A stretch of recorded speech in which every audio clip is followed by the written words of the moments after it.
બોલો સતગુરુદેવની, પોપટરામ બાપાની, દુધેશ્વર માતની, લાવેશ્વર નાથની, ઉગમેશ્વર નાથની, ક્ષીરસાગર ભગવાનની, સતગુરુદેવની જય.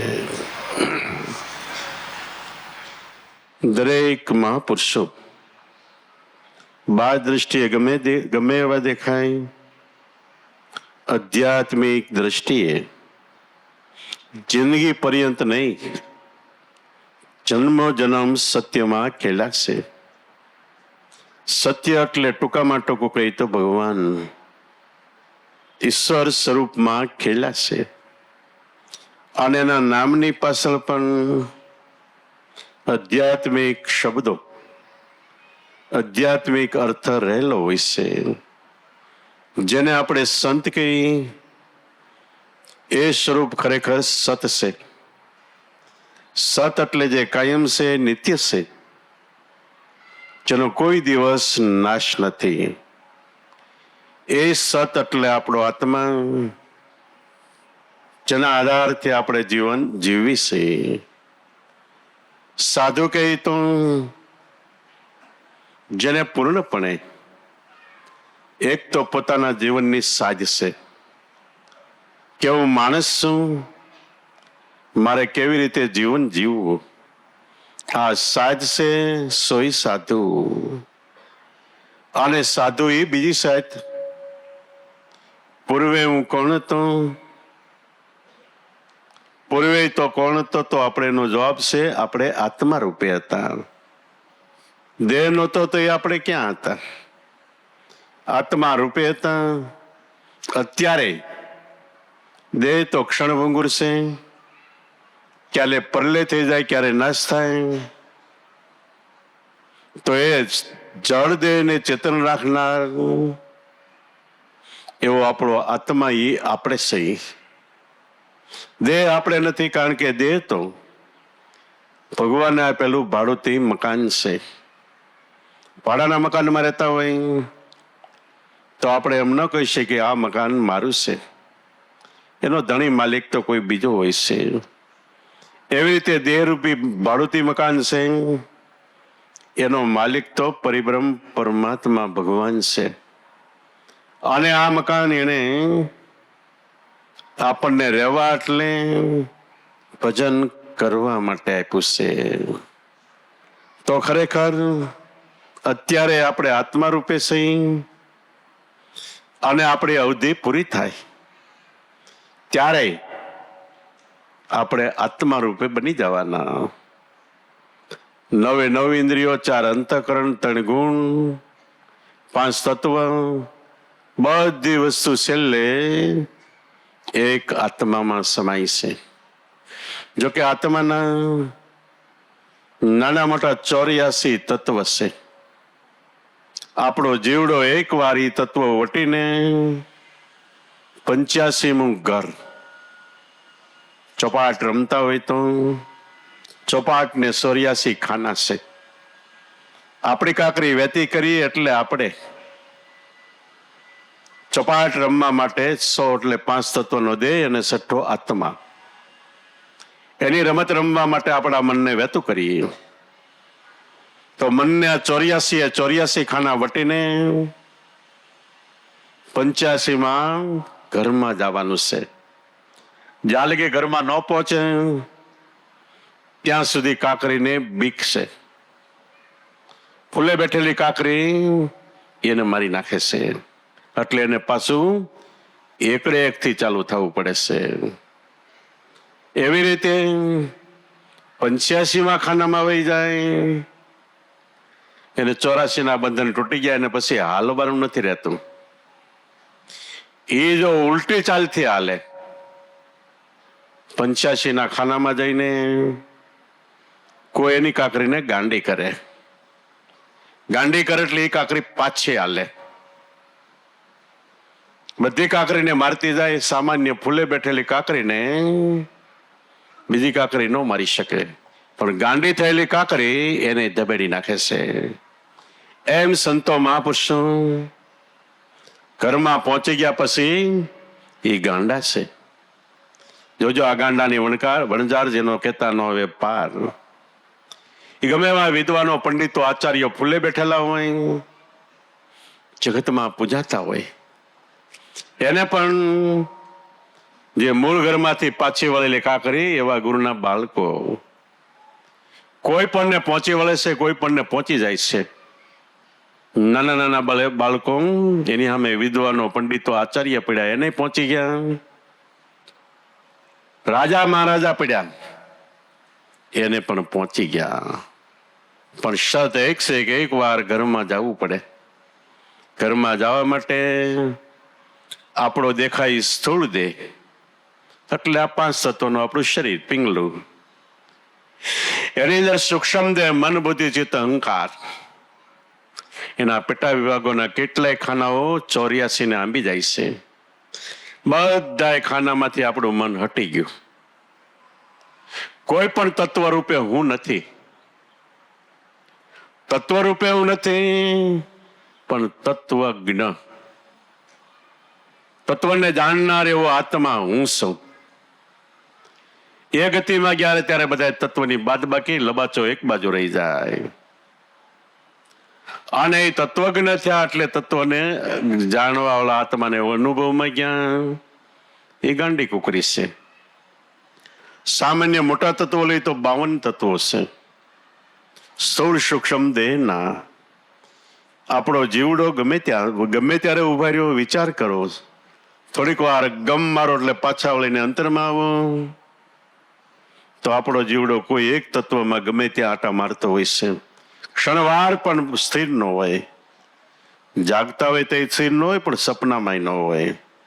સપનામાં ગમે એ તત્વમાં આટા મારતો હોય છે. એને મહાપુરુષે કીધું 52 બજારો, 84 સવટા. કાચમલ મંદિર કેના, જનક શહેર ને ઝરૂખા જાળિયા, આમાં 2 આસન દીના. 52 બજારો, 52 મોટી મોટી બજારો છે, 84 સવટા. એ બજારોમાં પાછી ગલી હોય, મોટી બજાર હોય, પણ એમાંથી ગલી હોય 84 સવટા. કુલ તત્વો 84. બીજી રીતે કહું તો આપણો દેહ, શરીર, પગના અંગૂઠાથી માથાના શિખર સુધી 84 આંગળનો છે.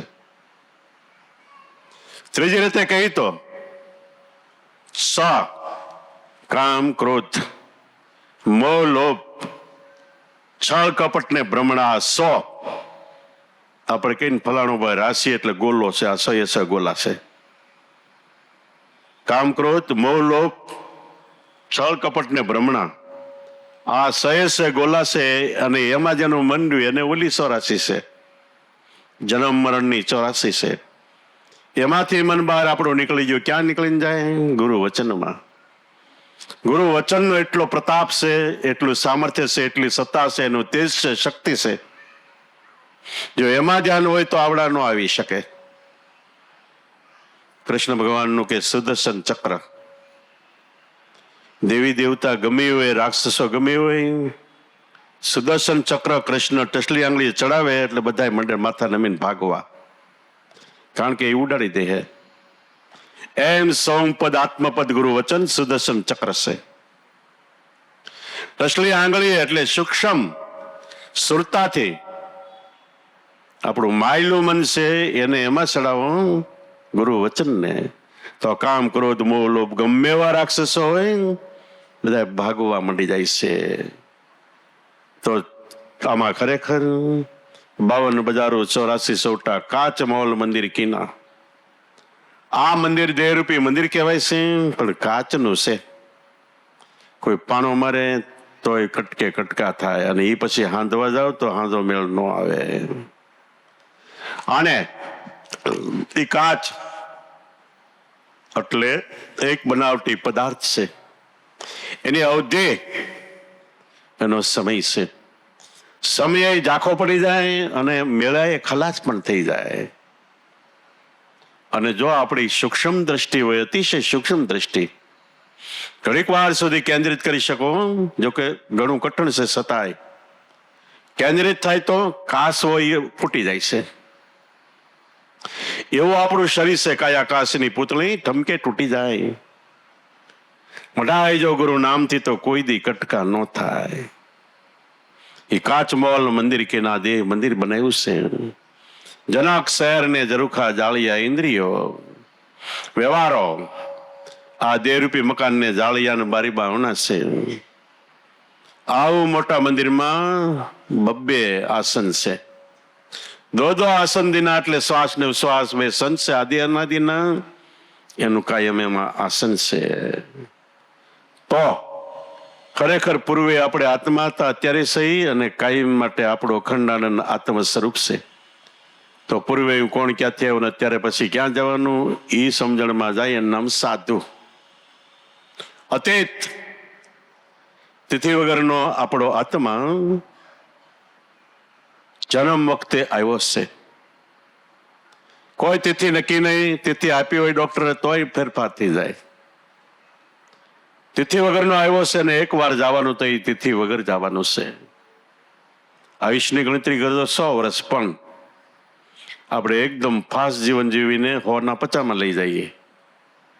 આપણું ઝડપી જીવન થાય, મનના ઉદ્વેગો વધે, મનના ખોટા તરંગ વધે, તો આયુષ્ય એકદમ કપાય છે અને વહેલું જવાનું થાય છે. તો આ ગતિ જો ગુરુ વચન હાથમાં આવે નકરું ન થાય. એમાં વિશ્વાસ ને શ્રદ્ધા એ પણ ક્યારે કેળવાય? ગુરુમાં કૃપાથી. એની કૃપા બધા માથે હોય છે, પણ કૃપા ઝીલવા માટે આપણે પાત્ર હોવા જોઈએ. ભગીરથ રાજા ત્યાં એના બાપ એને કે 60,000 પુત્રો હતા. એટલે પુત્રો નહીં પણ શિષ્યો હતા. અને પૂરી ગતિ ન થઈ એની પેલા મરણ થયું એટલે બધા અધોગતિમાં ગયા. પછી એની પેટીમાં ભગીરથ રાજા થયા. ખૂબ તપ કર્યું, ભગવાનને પ્રસન્ન કરીને કે મારા બાપના પુત્રો અધોગતિમાં ગયા છે, એનો ઉદ્ધાર કરો. કે એનો ઉદ્ધાર કરવો હોય તો સ્વર્ગમાંથી ગંગાજીને નીચે લાવવી પડે. ગંગાજીને પ્રસન્ન કરી તપ કરીને તમે પૃથ્વીલોક ઉપર પધારો ને મારા વડવાઓ જે નરકમાં ગયા છે કે અધોગતિ થઈ છે એનો ઉદ્ધાર કરો માટે રેલીને. ગંગાજી કે હું આવું ખરી, પણ મને કોઈક ઝીલવા વાળો હોવો જોઈએ. ઝીલશે નહીં તો પાતાળમાં વહી જાય. તો ગંગાજીને કોણ ઝીલે? સ્વર્ગ એટલે આપણું સ્વરૂપ આત્મા. એમાંથી પ્રગટપણે એક ધારી જ્ઞાન ગંગા વહે છે, પણ ઝીલી કોને? શિવે. જ્ઞાન ગંગા જીવ દિશા જેનામાં હોય એ નો ઝીલી શકે. શિવ દિશા હું દેહ નથી, હું આત્મા છું. અને સર્વ પ્રકારે દેહ ભાવ મટી જાય એ જ્ઞાન ગંગાને ઝીલી શકે છે. હિમાલય એટલે દેહ ઉપર ઉતરી.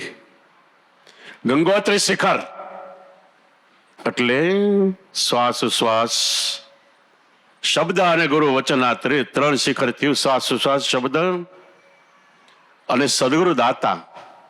આ ગંગોત્રી શિખરથી ગંગા જમીન ઉપર એટલે દેહ ભાવમાં આવતી જાય. પછી આપણને જ્ઞાન સમજાય છે. અને રહેલી તો ઉદ્ધાર થયો.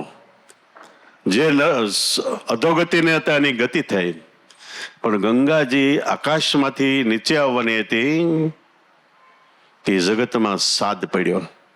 પોકાર થયો કે સ્વર્ગમાંથી ગંગાજી આવવાના છે, અને જેને ગંગાજળ લેવું હોય, શરણામત લેવું હોય, જેટલું લેવું હોય એટલું ખોબા વાળી લેવો, તમે પી શકશો. લોટો લો તો એટલું શરણામત તમારા હાથમાં આવશે. ગાગરી લ્યો, ગોળો લો તો એટલું હાથમાં આવશે. જેવું પાત્ર વાસણ છે એટલું ગંગાજી તમારા હાથમાં આવશે. તે કોઈ ગોળો ને કોઈ ગાગર ને કોઈ ઘડો ને કોઈ માટલું ને કોઈ કળશીઓ ને કોઈ તપેલું ને કોઈ પવાલી લઈને બધા લાઈનમાં મૂકી દીધા. મૂકી દીધા. પણ ગંગાજીનો આકાશમાંથી ધોધમાર પ્રવાહ આવ્યો. ત્યાં મૂક્યા હતા પાત્ર સીતા, પણ ધોધ ઝાપટ આવી તો બધા ઊંધા થઈ ગયા. એમ જ્ઞાન ગંગાનો ધોધમાર પ્રવાહ આવતો હોય. આપણું પાત્ર, આપણું હૃદય સરખું હોય અને જે તરફ ગંગા આવતી હોય એ તરફ મોટું હોય તો પાત્ર ઊંધું ન વળે. આપણું મોઢું ક્યાંય હોય, ડાસુ ક્યાંય હોય અને જ્ઞાન ગંગા ઝીલતા હોય તો આપણું પાત્ર ઊંધું વળી જાય. પછી માથે ગંગાજી ધોધ પડે તો માલિપા ન જાય, માલિપા કોરું કોરું રહે. એ ગંગાજી ગંગોત્રી શિખરથી નીકળીને 1500 માઇલ જેટલો પંથ કાપીને દરિયાને મળી. ત્યાં લગી જેના પાત્ર ઊંધા વળ્યા એ એમને રહ્યા. તો પાત્ર ઊંધું ન વળે એટલા માટે આપણું મનરૂપી મોઢું જ્યાં ગંગા વહેતી હોય ત્યાં રાખવાની હોય. ગમે એટલું સાંભળો તો શું થઈ ગયું? સદગુરુના વચન રુધિર ધરો કાફરો વાંજણીઓ જેવા 100 ની વાતો સાંભળી તોય રહ્યા એવા ને એવા. એના પાત્ર બધા ઊંધા વળી ગયા. સ્વભાવ આવડો આસ્કા કેમ મારે કેદુનો સત્સંગ સાંભળે છે, રાતને ઉજાગરા કરે તો આસ્કા કેમ મારે છે? એનું પાત્ર ઊંધું વળી ગયું, માલિપા ન ગયું. માલિપા કોરો રહી ગયો ઘડો. તો ખરેખર સત્સંગ દેહ ગ્રહણ નથી કરતો. સત્સંગ આપણું મન ગ્રહણ કરે. પણ મન રૂપી મોટું સત્સંગ તરફ હોય તો મોક્ષ પણ આપણા દેહનો નથી તો જડશે. આત્મા એ મોક્ષ સ્વરૂપ જ છે. તો મોક્ષ મારે મેળવવો એ ઉપાધિ કોને છે? આપણા મનને છે. તો મનની અંદર જ્ઞાન ઉતરશે, વર્તમાન રેણી કેણીમાં આવશું તો જ ખરેખર મોહ ને વાસનાનો ક્ષય થાય અને મોક્ષ થાય છે. તો આપણે સત્સંગી છીએ, ગુરુના બાળક છીએ અને લાખો કરોડો જન્મને પુણ્યને પ્રતાપે નામ મળ્યું છે. આ નામથી ક્ષણવાર આપણું મન દૂર ન રહેવું જોઈએ. છતાંય સંસાર વ્યવહારમાં છે રહે તો સ્વાભાવિક છે, પણ જેટલો બને એટલો આનો અભ્યાસ વધારે કરવાનો. પોઢ બાપાના છેલ્લા શબ્દો મેં હાજર હતા. બાપા કે મને મળેલા દર કદર કેટલાય મારા બાળકો છે, નો એવા છે. અને આપણી ગત ગંગા જોઈને મમ્મી બાપુ એમ કહેતા કે આ મને કૃષ્ણ જ લાગે છે, બાલકૃષ્ણ લાગે છે, એવા છે. છતાં મને કે, અને બીજા એક બે ભાઈઓ તેને કે થોડુંક કહેવાનું છે. બોલો બાપા. એ કે આ બધાને હું ગમે કામ સિંધુ, મુંબઈ જાઓ, આ જાઓ, બધીએ જાય, બધા કામ પડતા મૂકીને, કામ પડતા મૂકીને 500,000 5-10,000 માગું તોય આપી દે.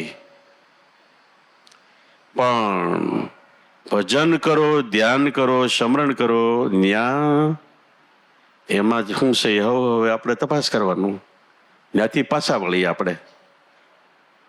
તો કહેવાનું એક જ વસ્તુ કે બાપા છેલ્લે કહેતા કે જેટલું બને એટલું તમારું મન સ્મરણમાં રાખો. સ્મરણમાં એટલે નામની ચિંતન, નામની માળામાં કાયમ ધ્યાનનો અભ્યાસ કરો. ધ્યાનના અભ્યાસથી દરેકની ફરિયાદ એક આવશે કે મન સ્થિર નથી રહેતું એટલે મેં ધ્યાન નથી કરતા. વાત સાચી છે. ખાધા ભેગા તમે ધરાઈ ન જાઓ. થોડીક વાર ખાઓ અને અંદર ગળામાં સુધી ખોરાક ભરાય તો તમે ધરાવો. એમ 2-5 મિનિટના ધ્યાનથી મન શાંત ન થાય. તમારી કમાઈ શ્વાસોશ્વાસના ભજનથી પરિપૂર્ણ થાય તઈ તમે ધરાઈ રહ્યો એટલે મન શાંત થાય. ન થાય ત્યાં સુધી અભ્યાસ કરી જ રાખો, કરી જ રાખો, કરી જ રાખો. ખેડૂતો હોય, ખેતી કરતો હોય, મૂંગા ભાવનું બિયારણ વાવે, વરસાદ આવે તે ખાતર નાખે, કેટલાય માલિપા હાથી હાકે, ખડ હોય તો નીંદે, અને એ વર્ષ કદાચ નિષ્ફળ ગયું તો ખેતી મૂકી નથી દેતા. ખેડૂત ખેતી મૂકતા નથી. બીજે વર્ષે વરસાદ આવશે, સારું પાકશે એવી તૈયારીથી સફળ ખેતી એટલે હાથી બાતી હાકીને ફર્સ્ટ ક્લાસ ખેતર બનાવે, મોંઘા ભાવનું બિયારણ વાવે વરસાદ થાય એટલે, અને ખાતર પણ વાવે. એ કદાચ નિષ્ફળ ગયું તો ત્રીજું વર્ષ થાકતા નથી, હરડતા નથી, પાછા નથી પડતા. એક ડોક્ટર પાસે આપણે ગયા, દરદ ન મટ્યું તો બીજા પાસે જાય, બીજા પાસે ન ગયા ત્રીજા પાસે જાય. ન મટત કે હવે દેશી દવા પકડો, હવે આ કરો તે કરો, એમાં ક્યાંય આપણે પાછા પડીએ છીએ. તો આમાંય નો પાછા પડો તો એકવાર આપણી પાત્રતા પરિપૂર્ણ થાય અને કામ થાય. તો વસ્તુ લઈ લેવા પૂરતી નથી, જાણી લેવા પૂરતી નથી. જાણે કાંઈ નહીં થાય, પણ એમાં તમારા મનને સમાવો તો ખરેખર હવે પછી હું આત્મા છું એ ગતિમાં આપણે આવશું. અતીત જોકે સમય વગરનો, તિથિ વગરનો આત્મા આવ્યો, તિથિ વગરનો જવાનો છે. એવો જ અને આત્માનું જ્ઞાન થયું અને અતીત પણ કહેવાય, સાધુ પણ કહેવાય, સંત પણ કહેવાય, ફકીર. ગમે એટલી ફિકર હોય છતાંય, જોકે સંસાર વ્યવહારમાં સહી ફિકર હોય સ્વાભાવિક છે, પણ નામના સ્મરણમાં જ આવતી ફિકર છૂટી જવી જોઈએ. ઘણા કે અમને અનંત પ્રેમ, પ્રેમ હોય તો ફિકર છૂટી જાય અને મન નામમાં લાગી જાય. અને પ્રેમ હોય તો એની નિશાની એ છે કામ, ક્રોધ, મોહ, લોભ, અરે જાતિ સ્વભાવ પણ ફરી જાય. કબીર સાહેબ કે વાણી અમારી ફિર ગઈ તને દેશ અંતરમાં ઉપદેશ ઉતર્યો તો ખારી હતી મિશ્રી ભાઈ સદરૂપે ઉપદેશ. ઉપદેશથી ફેરફાર થઈ જાય તો ખરેખર એ ફકીર છે. ફાકી બધી કરી નાખે ફિકરની, એ ફકીર છે. જેવા આપણા સંતોના કેટલાય દાખલાઓ. દાદાશ્રી સિવાય ઘર સામે ન જોયું, 15 દી, મહિનો ભજન સત્સંગમાં જાય. ઘર ક્યાં છે, ધંધો શું છે, છોકરા શું કરતા છે, પણ તો રાતે કાંઈ વિચાર ન કરે. રાતના દિવસ ભજન કે એટલે દાદા કે મારા રોડા ઉભા થઈ જતા. કોઈ કે ભજન રાખવા એટલે કે આને આવો ભાવ છે. આ ભાવની બલિહારી છે અને મન તરત જ ભજન ગાવા માંડતું અંતરથી. આનું નામ ફિકરની ફાકી કરી કહેવાય. તો ફકીરી ઓલિયા, જેને 8 પોર ગુરુ વચનમાં એક તાર લાગી ગયો, એ ઓલિયા છે. માર્ગી, જે માર્ગેથી જીવાયો એ જ માર્ગ આપણને ગુરુ વચન રૂપે મળ્યો છે ને એમાં હાલે એ આચા માર્ગી છે. 10 નામી, 10 ઇન્દ્રિયો છે આપણી, 2 આંખ, 2 કાન, નાક, મોઢું, ગુદ્દા, ઉબરસ ને પ્રાણ. 10 ઇન્દ્રિયોમાં ગુરુ વચન રમણ કરે છે. બધે આંખથી જોયે તો મારા ગુરુમાં જ વચનનું રૂપ છે. ગમે એ દ્રશ્ય દેખાય તો સાંભળે તો શબ્દ અવાજ મારા નાથ સિવાય કોઈ ન પાડી શકે. ખાય તો પણ જે હું ભોગ ધરાવું છું મારા ગુરુમાં ને પ્રસાદ ધરાવું છું. 10 ઇન્દ્રિયોમાં નામની યાદી સાથે એવો ભાવ એ 10 નામી છે. તો એવી રીતે ખરેખર સંતો મહાપુરુષોના નામ છે. એની પાછળ એ તો સંતોના પંથ પન્નાળિકા નામ કીધા, પણ દેહના નામ. ગોરખનાથને કોઈ પૂછ્યું તમારું નામ ગોરખ છે, એનો અર્થ હું? ગોરખનાથ કે ગૌ એટલે મારી ઇન્દ્રિયો. 14 ઇન્દ્રિયો, 10 ઇન્દ્રિયો અને 4 અંતઃકરણ, 14 ઇન્દ્રિયો. એનો રક્ષા એટલે રખેવાલ. 14 ઇન્દ્રિયો પર જેની સત્તા છે આત્મા, એ ગૌ ઇન્દ્રિયોનો રખેવાળ એટલે ગૌ રક્ષક. ગોરખ મારું નામ છે. કબીરને પૂછ્યો ત્યારે કબીર કે કક્કા કેવલ બ્રહ્મ બબ્બા 20 શરીર, રડા સબગટ મેં રમેરિયા ઉસકા નામ કબીર. મારા 3 અક્ષર ક,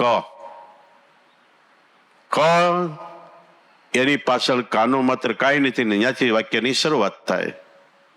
એ કેવળ બ્રહ્મ રૂપ છે.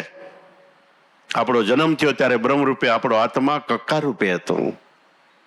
પછી એમાંથી શ્વાસ ને ઉશ્વાસ ચાલુ થયા એટલે 2 ભાવ થયો, 3 ગુણ થયા 3 ભાવ, 4 અંતઃકરણ, એમ વધતા લબાસો વધતો ગયો. પણ કેવળ પહેલા મારું સ્વરૂપ તો આત્મા નહોતું. કક્કા કેવલ બ્રહ્મ હૈ.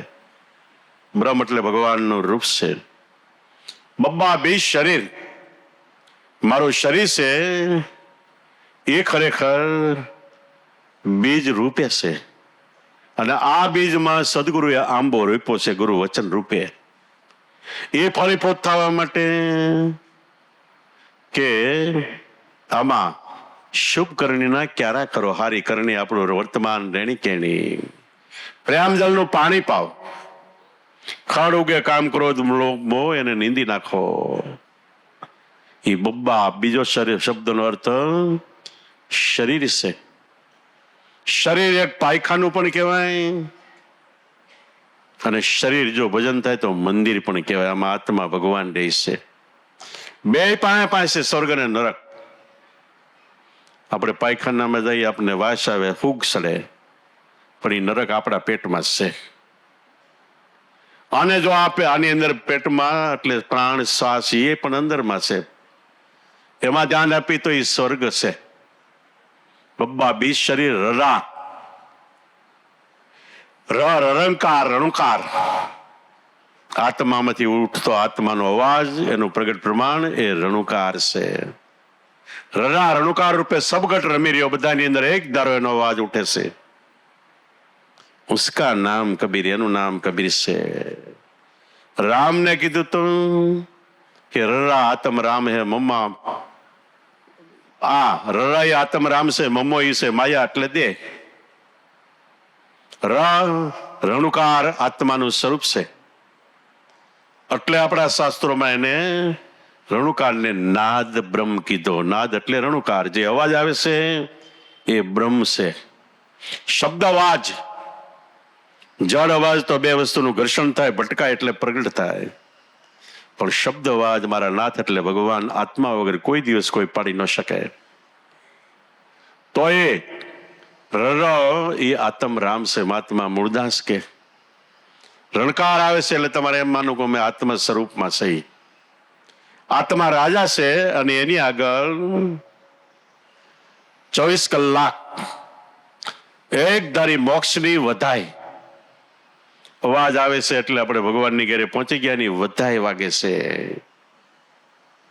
કે હવે તમારીથી ઈ શેટો નથી, તમે એની શેટા નથી, તમે એમાં હમાઈ રહ્યો નથી. થોડી વસોડીને પાછા બેફામ થઈ જતા નહીં, ફામમાં ગરી જતા નહીં. રરોય આત્મ રામ છે, મમો ઈ છે માયા. આ શરીર છે એ માયા છે, પણ ક્યાં સુધી કાયા ત્યાં સુધી માયા. શરીર છે ત્યાં સુધી માયા છે. શરીર છે અને માયાથી પર થવું હોય તો શરીરનો ભાવ છોડી દો. કબીર સાહેબ કે આમાં સમજીને શરીરનો ભાવ છોડો તો છોડવો પડશે, અને નહીં છોડો તો છેલ્લે પરાણે મૂકવો પડશે. નિષ્કલાનંદ કે સમજી વિચારીને કહું છું, સમજીને મૂકો તો સારું, નહીતર મુકાવશે જરૂર જમ. દેહ ભાવ છે સમજીને મૂકી દો, દેહ નથી, હું આત્મા છું.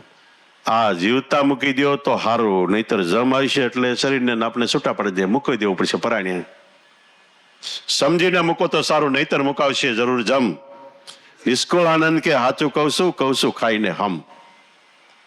મહાપુરુષો કે સાચું કહે છે, જીવતા મૂકી દો એક વાર તો કામ થઈ જાય. તો દેહ સતાય તમે દેહથી પર, એને વિદેહી કહેવાય. જનક કે વિદેહી એટલે 24 કલાક એક ધારા આત્મ સ્વરૂપમાં રમણ કરતા, એટલે વિદેહી કહેવાના. પણ એને પેલા ઘણી કસોટી થઈ એમાં જ્યાં પહોંચવામાં, અને કસોટી પરીક્ષા થઈ. તો એ પરીક્ષામાંથી અષ્ટાવક્ર એના ગુરુ હતાની પરીક્ષામાંથી નીકળ્યા ત્યારે વિદેહી કહેવાના. અષ્ટાવક્ર નાનપણમાં રમતો હતો, બાળ ગોઠિયા હોય, આને બધાને દાવ આપ્યા, પણ આનો દાવ લેવાની તો કે મેં નહીં આપી. અષ્ટાવક્રને કે કેમ? તો કે તું નબાપ્યો, તારા બાપ નથી કે. 8 અંગ ત્રાહા બાંગા થાય તો એક ડગલું પૂરી ભરી શકે, એટલે અષ્ટાવક્ર. 8 અંગે વાકો એનું નામ અષ્ટાવક્ર. એટલે અષ્ટાવક્ર ના પાડી દા દેવાની, એટલે દોડતો મા પાસે ગયો. બામાં તો કે મારે બાપ નથી છે ને. ક્યાં છે પણ કે? તો કે આપણા રાજા એ પૂરી દીધા છે કે. હું કામ? તો કે સવાલનો જવાબ ન આવડ્યો એટલે. હવે કેટલે પૂરી દીધા છે કે. હું સવાલ હતો? કે આ હાચું તે ખોટું. જનક રાજાને સપનું આવ્યું. સપનામાં ભિખારી અને ગળો ફૂટલાનું પાછળ થોડુંક ઠીબડું વધે, ઠીબડું લઈને ભિક્ષા માગે. એમાં ખીચડી કાચી, ચોખા ને મગ ભેળવેલી ખીચડી એ ક્યાંકથી ભિક્ષામાં આવી. એ ઠીબડામાં લઈને મંગાળો ગોઠવો, તાપ કર્યો, પાણી નાખ્યું. ખીચડી સડતા સડતા થોડીક વારથી બે આખલા ફૂટ્યા. બાંધતા બાંધતા ખીચડી માથે પડ્યા, ધોળાઈ ગઈ. આ સપનામાં તાર નીંદર ઉડી ગઈ. નીંદર ઉડીને આખું ગાડી ફરતી બાજુ બે બાજુ દાસ દાસીઓ ઘણી ખમ્મા રાજા મહારાજાની સળી પકારે છે. અને એમ થયું કાલું આ ઘડીએ ભિખારો હતો ને ત્યારે રાજા આ બે માંથી હાસું કયું. સભા ભરી, વિદાળનો પંડિતો આચાર્યો પગાર ખાતા તે બધાને બોલાવ્યા. હાલો ઉભા થઈને કે હું સવાલ પૂછવાનો જવાબ દેવાનો છે કે તમે કીધું ના વર્ષાસન પગાર ખાવશ કે એ કે આ હાચું તે હાચું. હવે એને સુખવટ ન કરી કે હું ભિખારી હતો નામ થયું અત્યારે રાજા સોઈ એટલે બધાને એમ થયું કે હાલું કે છે. તો એ વિદ્વાનો ભાંગ્યા ટોટા જવાબ આપ્યા કે જગત સત્યનું બ્રહ્મ મિથ્યા ખાલી દે જેલમાં. અને છેલ્લે અષ્ટાવક્ર એ સભામાં ગયો અને અષ્ટાવક્ર ગયો એટલે માંડ માંડ ટાંગા આડાવડા કરીને એક ડગલું ભરે. એ જોઈને બધા દાંત કાઢવા માંડ્યા આખી સભા. અષ્ટાવક્રે સીધું જ કીધું કે આવડા બધા ચમાર છે. ચામડું જોઈને દાંત કાઢે બધા ચમાર છે. તો સભામાં સન્નાટો થઈ ગયો કે આ કેવો નાનો વાકો સૂકો છતાં આપણને સમાર ક્યાંય છે. જનક રાજાને કે ઉભો થા, તે એટલા બધા જેલમાં પૂર્યા તને શરમ નથી આવતી કે તારે સીધી સપનાની જ વાત ન કરાય કે પણ એ વાત કરવામાં તારા રાજાનો માપો વિખાઈ જતો ભિખારો થઈ ગયો એટલે તે વાત ન કરી કે એ તારી પહેલી ભૂલ છે કે. એક આવ્યું સપનું અને એમાં તું ભિખારો થઈ ગયો. તને એમ થયું કે એ સાચું કે હું રાજા છું, એ સાચું, બે ખોટું કે. સપનું 3 મિનિટનું, તું રાજા 50 કે 100 વર્ષનો અને એ રાજા મટ્યો એટલે એ સપનું છે કે. તારા મનને જાગૃત કર્યા વગર, નામમાં લઈ ગયા વગર તું જેટલું કર્મ કરીશ બધું સપન વધશે. અને એને કહી દીધું કે તને સપનું આવ્યું એ ખોટું, એ આ જિંદગી એક ખાલી 50-100 વર્ષનું સપનું છે, એ ગયું એટલે પૂરું થઈ ગયું કે. પછી એના શરણ ગ્રહણ કરવા માટે વિનંતી કરી અષ્ટાવક્રને. અષ્ટાવક્ર કે પેલા તન મન ધનથી શરણે થા. તન એટલે શરીર, મન એટલે તારા અંતરના વિચારો પ્રવાહ, કર્મ, તન એટલે બુદ્ધિ, એનાથી શરણે થા. તાવડો મીંડો કેવા કે રાજ તમારો. અષ્ટાવક્ર કે તું રાજ લઈને જન્મો તો કે તારું છે, તારા બાપનું છે. મીંડો જેમ ફાવે કેવા તો કે આ ધન સંપત્તિ મિલકત ઘર બધું તમારું નહીં કે દેહ તમારો એ તારો નથી કે. તારું હોય આપ, દેહ તો માતા પિતાનો છે. છેલ્લે એને એમ થયું ક્યાં દઉં ક્યાં દિલાવું. ગુરુમાં તમને શું આપું, કઈ વસ્તુ દેવરાવું તમને આપું, ક્યાં દઉં ક્યાં દિલાવું, સબ કુછ છે તેરા. તમારી વાત ઉપર મને એમ લાગે છે કે દુનિયામાં જે કાંઈ છે એ તમારું છે, હું કાંઈ નથી. આ ધડ કાપીને શીશ તું તારા શરણમાં ધરું તો ગુરુ મહારાજ તેરા ને તેરા. અષ્ટાવક્ર કે હવે આગળ તો કે તમારું જે સ્વરૂપ આત્મા છે એ મારું સ્વરૂપ છે, મારું એ તમારું. તો કે બસ આ સમજણ. તો સદગુરુમાં જે શક્તિ છે, જે સામર્થ્ય છે, જે સત્તા છે, ઈશ્વરનું સ્વરૂપ છે. એનું જે સ્વરૂપ છે એ આપણું છે, પણ ક્યારેક એના થાય થઈ એમના આપણે કાંઈ લીધું ન હોય એમને આપણે માગીએ તો માગ પૂરી ન થાય. ઘણા સંતોને તકલીફ આવી તઈ ભગવાનને જેમ ફાવે બોલ્યા હોતા ને કે તું કે ગોપીઓમાં ગેલો થઈ ગયો, ના નથી આવતો ને કેટલી આમ ગાળીઓ જેવી વાતો ઠપકારીએ. પણ એ કોણ કરી શકે? કમાઈ એની બેંકમાં જમા હોય તો. બેંકમાં પૈસા આપણા જમા હોય તો ચેક લખી એ ચેક સ્વીકારાય, એ પ્રમાણે પૈસા મળે. પણ પૈસા કઈ જમાનો ચેક લખી કે ચેક પાછો પડે? એમ કમાઈ કરો. કમાઈ એક તન મન ધન લગાવીને સદગુરુની સેવા, ત્યાં કોઈ તર્ક વિતર્ક લોમ વિલંબ શંકા કુશંકા કાંઈ રાખ્યા વગર અઢળક આને શ્રદ્ધા વિશ્વાસ ને પ્રેમ, આ એક ભક્તિ કમાઈનો પાયો છે. બીજું એનો સત્સંગ. સત્સંગ સાંભળી લેવા માટે નહીં, અંતરમાં ઉતારવા માટે. આપણે પેલા કીધું આપણું મનરૂપી મોઢું સદગુરુ જ્ઞાન ધારાની સામું રાખો તો માલિપા જાહે, અને જો સીધું હશે તો ઊંધું વળી જાય. માલિપા કઈ નહીં જાય, કોરું ધાકોડ ઉપરથી ભીંજાય. જગતને એમ થાય કે સત્સંગી છે, પણ માલિપા કોરા ને કોરા હોય. સિંધુ નદીમાં, આપણા ભારતની મોટામાં મોટી સિંધુ નદી છે, 5 નદીમાં ભેગી થાય છે. સિંધુ નદીમાં હિમાલય પાસેથી પથરા આમ તરતા તરતા તરતા તરતા ઘસાઈ ઘસાઈને ગોળ થઈ ગયા એવા આયલા જાય છે. દરિયાને મળે ત્યારે સુધી પથરા જાય છે. એ કેટલા માઇલનો પંથ કાપે, કેટલું અનગળ માથે પાણી. એક પથ્થર માલિપાથી લઈને આમ તાસણી મારો તરત તિખારા ધરે. 100 વર્ષ સિંધુ માર્યા તો પહેલાની પાણા. જ્ઞાન ગંગામાં ગમે એટલું આપણે રહ્યા, પણ માલિપા નો ઉતરું તો નકામું છે. એટલે સત્સંગને ગળે અંતરમાં ઉતારો. બીજી વસ્તુ એ આ કમાય છે, અને તો સત્સંગ છે એ અમૃત છે. ત્રીજી વસ્તુ જે નામ આપ્યું એનું સ્મરણ ચિંતન કર્યા કરો, તો નામ જ કહે છે. વચન રૂપે ગુરુ મહારાજ આપણને કહે તું પોતે આત્મા છો, આત્મા છો, આત્મા છો. તું કાર, તું જેને ભજે છે, વંદે છે, ગોતે છે, એ તે તું છો, તું પોતે જ આત્મા છો. આ કમાઈ છે. આ કમાઈ ભરપૂર કરી છે તો ત્યારે કેવો સમય આવશે, ત્યારે આપણે ચેક લખશું ભગવાનને કે હવે આ કામ કરે તો એ કરશે. આપણો ચેક પાછો નહીં પડે, પણ કમાઈ કરી હોવી જોઈએ. તો કમાઈ કરવા માટે આપણે મનુષ્ય દેહ મળ્યો છે. 5 કર્મેન્દ્રિયો છે, હાથ પગ એ બધી, એનીથી ભરપૂર કમાઈ થાય છે. 5 જ્ઞાનેન્દ્રિય છે, એનીથી ભરપૂર જ્ઞાન અંતરમાં સંગ્રહાય છે. આનો ઉપયોગ કરો. દેજે બાય બીજી ક્યાંય ભીખ માંગવાની જરૂર નથી રહેતી. તો કમાઈ છે તો આપણી ઊંડી સ્વીકારા હે.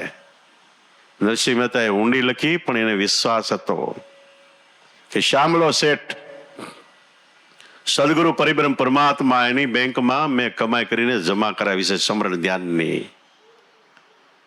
તો ઊંડી સ્વીકારી. ઊંડી સ્વીકારવા માટે ભગવાન આવ્યા. યાત્રાળુઓ દ્વારકાની બધી બજારમાં આટા માર્યા, 5 બજારમાં, 9 બજારમાં, 3 બજારમાં, જે કઈ એમાં. પછી બહાર મંદિરે ઉભા નિહાપો નાખે છે કે લૂંટારો મળ્યો ને આપણે લૂંટી ગયો. ભગવાન ત્યાં ઉભા હતા. એ કે હું કયો છો, કોને કયો છો? કે નરસિંહ મહેતાની વાત કરતા નહીં કે. એ કે હું ન કરે, રોકડા પૈસા લખી લઈ ગયો, અને આ કોઈ અમે બધી બજારમાં શામળશા નામની પેટી નથી. બીજો કે આ એ ધોતારો હતો, ન્યાય પૈસાનું પાકું સીધે લઈને લાડવા બનાવીને ખાઈ ગયો. કે એ કે હું ઊંડી સ્વીકારે. શામળશા કે રવા દો. શામળશા નામની પેટી છે. પેલા કે પણ અમે 9 બજારમાં, 5 બજારમાં, એટલે 9 ઇન્દ્રિયોમાં, 5 તત્વોમાં, 3 ગુણમાં બધી આટા માર્યા, ક્યાંય શામળશા હાથમાં આવ્યો નહીં, પેટી નો આવી. તઈ 52 બજારોમાં આટો માર્યો, ન આવી. તઈ ઓલો શામળશા ભગવાન કે આપણી પેટી 53મી બજારમાં છે, કે એ તમને ન મળે. કે બધી બજારોમાં માલ જાય છે, મારી પેટીનો જાય છે. શામળશા આપણો આત્મા છે. આંખમાં જોવાની, કાનમાં સાંભળવાની, મોઢે બોલવાની બધી શક્તિ, માલ જાય છે એ આત્મામાંથી જાય છે. પણ પેટી 52 બાર 53 બજારમાં છે. દેહ ભાવથી પર થાય. આને એમ કરીને ભગવાને પૈસા આપ્યા. ઓલા ગણવા માર્યા ને ઈવડે વી ગયો. પેઢીએ હું કામ ન લઈ ગયા? એ પાત્ર નહોતા, કમાઈ નહોતી. શામળશાએ કીધું નરસિંહ મહેતા તો એને કહી દીજો કે આવી 200, 500, 1000 રૂપિયાની ઊંડી ન લખે, લાખો કરોડની ગમે એટલી લખે, કાંઈ મંજૂર થઈ જાય. કે કારણ કે એની ખાતું અમારી પેઢીમાં છે અને અમારી પેઢીમાં એના અબજો ને અબજો રૂપિયા જમા છે. એક શ્વાસ ભરો એટલે આખી પૃથ્વીની કમાઈ, અને એક શ્વાસ વજન વગર જાય તો પૃથ્વી આખાની કમાણી ગઈ. એટલે મહાપુરુષો કે એક શ્વાસ મેં જાતે 3 લોક કે મૂલ. 3 લોકની કિંમત મૂકો એ કરતા આપણા શ્વાસની કિંમત વધારે છે. કહેના હતા સો કહી દિયા કે આ બધા કર ઢોલ ઢોલ વગેરે કહું છું કે શ્વાસની કિંમત એની જે મૂડી છે, એનું જે વસ્તુ છે એની સમાન કોઈ આવી શકતું નથી. નરસિંહ મહેતાએ ચિત્રે 2 હાલ હતા, ગરીબ હતા, કાંઈ ઘરમાં નહોતું, એટલે એને ક્યાંય પુણ્યદાન નહોતું કર્યું, પાણીના પરબ નહોતા બંધાવ્યા, કોઈને અન્નના રોટલા આપવા પડે એની પાસે નહોતું, કાંઈ નહોતું કર્યું. છતાંય ભગવાન 252 વખત આવ્યા. કઈ શક્તિથી આવ્યા કે શ્વાસો શ્વાસનું ભજન એ ઊંચામાં ઊંચી કમાઈ, ઊંચામાં ઊંચું પુણ્ય છે. આને જેસલજી કે પોતાના પુણ્ય વિના પાર નહીં, આપણું પોતાનું પુણ્ય શ્વાસા ભરો એ છે. અને એક શ્વાસો બરોબર ધ્યાન રાખી તો જગતમાં જે પુણ્ય થાય એનો 10મો ભાગ તમારી ઘેરે બેઠા લાગે છે. સંતો મહાપુરુષો એના કોઈ કામ ક્યારેય પાછા ન પડ્યા, પણ શ્વાસમાં ધ્યાન આપ્યું તો જગતનું પુણ્ય એના ખાતામાં જમા થાય છે. 10મો ભાગ લાગે. આપણે એમ થાય કેમ? તો રાજા હોય, પોતે કઈ કામ નથી કરતો, એસ આરામથી ટેસી રે, ઘોડા માથે બગીમાં ગમે ત્યાં ફરે, પણ એના રાજ્યમાં જે કાંઈ પાકે, ઘઉં બાજરો જાર સિંગ કે ગમે પાકે, ખાંડમાંથી ગમે નીકળે, એમાં રાજાનો જેટલો ટેક્સ હોય 10%, તો એ ટેક્સ ત્યાં તિજોરી મીયો જાય. એમ સંતો મહાપુરુષો એ રાજાઓના રાજા. ધીરા ભગત કે હું દિંગલમલ રાજાઓનો રાજા છું. તો જગતમાં જે પુણ્ય થાય એ ટેક્સ એને અહીંયા વ્યો જાય છે. અને ઉગારામ દાદા એમ કહેતા તમે શું જિકરમાં વિશ્વાસમાં છો? તમે વિશ્વાસમાં છો સદગુરુ ઉપર, તો અમે છે તમારી ફિકરમાં. તો તમારી ફિકર અમે કરીશ, પણ આપણને વિશ્વાસ હોય તો. એમાં પાછું ક્યારેક ક્યારેક મન ડગી જાય, લેભાગું થઈ જાય, એવી કઈ વાત આવે સંસાર વ્યવહાર કુટુંબની, આપણું મન એ બાજુ ઢળી જાય તો તમે જિકરમાં નથી. તો ઓલો કઈ તમારી ફિકર ન કરી, નવરો નથી. તો જિકર વિશ્વાસ રાખો, શ્રદ્ધા રાખો, પ્રેમ ભાવ રાખો, અને નામના શ્વાસા ભરો એટલે બેડો પાડશે ને આપણા જીવનને ધન્યવાદ છે. બોલો સતગુરુદેવ પોપટરામ બાપાની, લાવેશ્વર નાથની, દુધેશ્વર માતની, ઉગમેશ્વર નાથની, ઈર્ષાગર ભગવાનની, સતગુરુદેવ